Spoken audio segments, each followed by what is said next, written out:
Malachi, Chapter 1. A prophecy. The word of the Lord to Israel through Malachi. I have loved you, says the Lord. But you ask, how have you loved us? Was not Esau Jacob's brother? Declares the Lord. Yet I have loved Jacob, but Esau I have hated. And I have turned his hill country into a wasteland, and left his inheritance to the desert jackals. Edom may say, though we have been crushed, we will rebuild the ruins. but this is what the Lord Almighty says. They may build, but I will demolish. They will be called the wicked land, a people always under the wrath of the Lord. You will see it with your own eyes and say, Great is the Lord, even beyond the borders of Israel. A son honors his father, and a slave his master. If I am a father, where is the honor due me? If I am a master, where is the respect due me? Says the Lord Almighty. It is you priests who show contempt for my name. But you ask, how have we shown contempt for your name? by offering defiled food on my altar. But you ask, How have we defiled you? by saying that the Lord's table is contemptible. When you offer blind animals for sacrifice, is that not wrong? When you sacrifice lame or diseased animals, is that not wrong? Try offering them to your governor. Would he be pleased with you? Would he accept you? Says the Lord Almighty. Now, plead with God to be gracious to us. With such offerings from your hands, will he accept you? Says the Lord Almighty. Oh, that one of you would shut the temple doors, so that you would not light useless fires on my altar. I am not pleased with you, Says the Lord Almighty. and I will accept no offering from your hands. My name will be great among the nations. From where the sun rises to where it sets, in every place incense and pure offerings will be brought to me, because my name will be great among the nations. Says the Lord Almighty. But you profane it by saying, The Lord's table is defiled. and Its food is contemptible. you say, What a burden. and you sniff at it contemptuously. Says the Lord Almighty. When you bring injured, lame, or diseased animals and offer them as sacrifices, should I accept them from your hands? Says the Lord. Cursed is the cheat who has an acceptable male in his flock and vows to give it, but then sacrifices a blemished animal to the Lord. For I am a great king, Says the Lord Almighty. and my name is to be feared among the nations.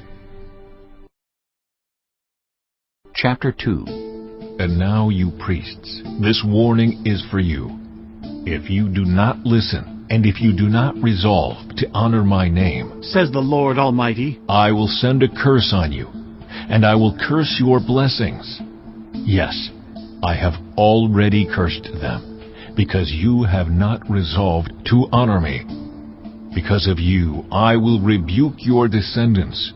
I will smear on your faces the dung from your festival sacrifices, and you will be carried off with it. And you will know that I have sent you this warning, so that my covenant with Levi may continue. Says the Lord Almighty.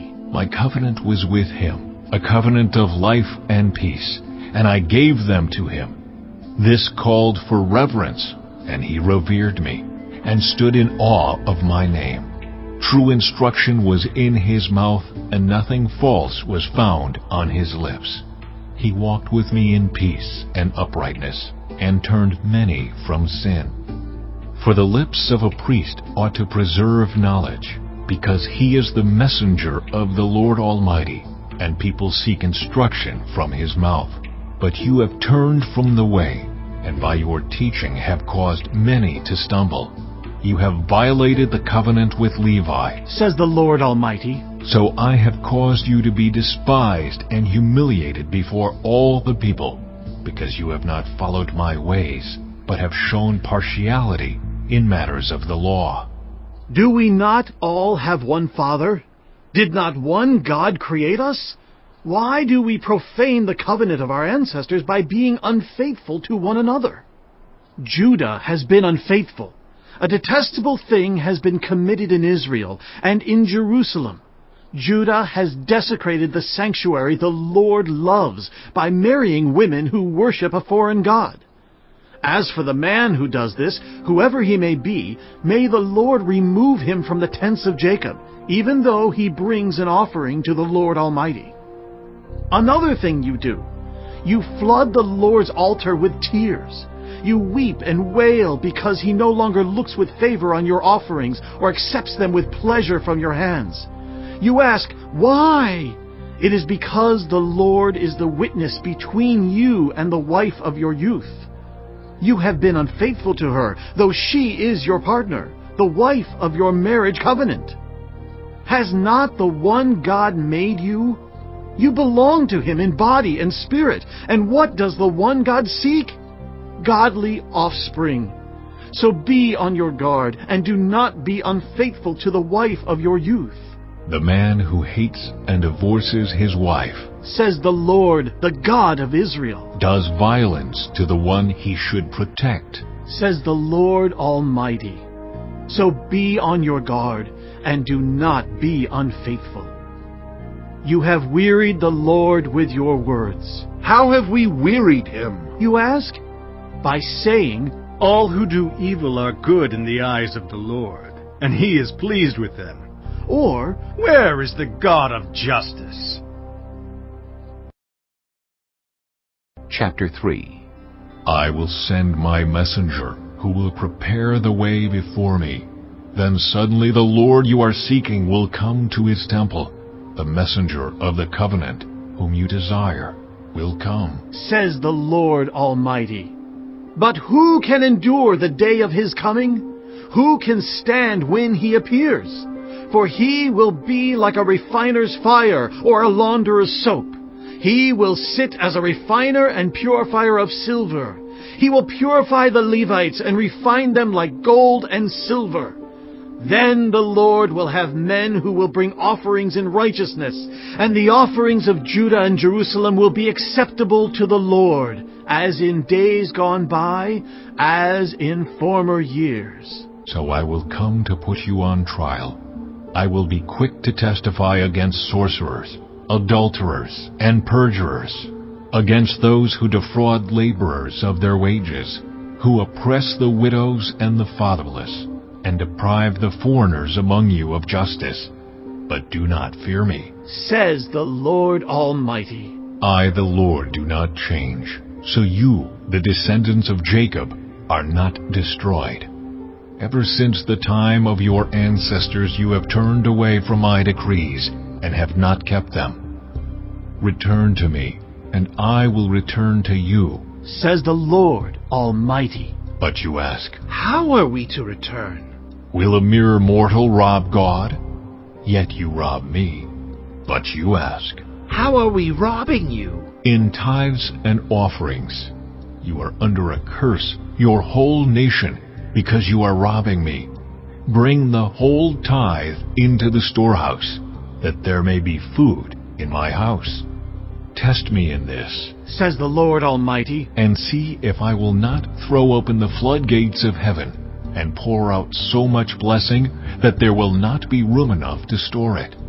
I will prevent pests from devouring your crops, and the vines in your fields will not drop their fruit before it is ripe, says the Lord Almighty. Then all the nations will call you blessed, for yours will be a delightful land, says the Lord Almighty. You have spoken arrogantly against me, says the Lord. Yet you ask, what have we said against you? You have said, it is futile to serve God. What do we gain by carrying out his requirements and going about like mourners before the Lord Almighty? But now we call the arrogant blessed. Certainly evildoers prosper, and even when they put God to the test, they get away with it. Then those who feared the Lord talked with each other, and the Lord listened and heard. A scroll of remembrance was written in his presence concerning those who feared the Lord and honored his name. On the day when I act, Says the Lord Almighty. they will be my treasured possession. I will spare them, just as a father has compassion and spares his son who serves him.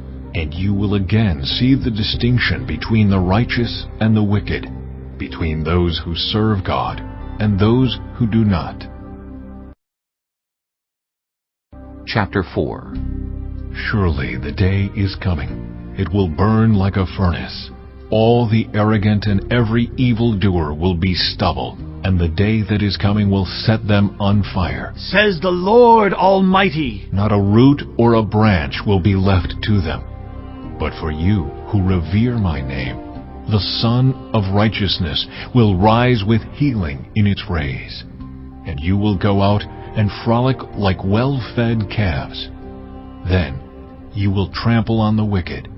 They will be ashes under the soles of your feet on the day when I act. Says the Lord Almighty. Remember the law of my servant Moses, the decrees and laws I gave him at Horeb for all Israel.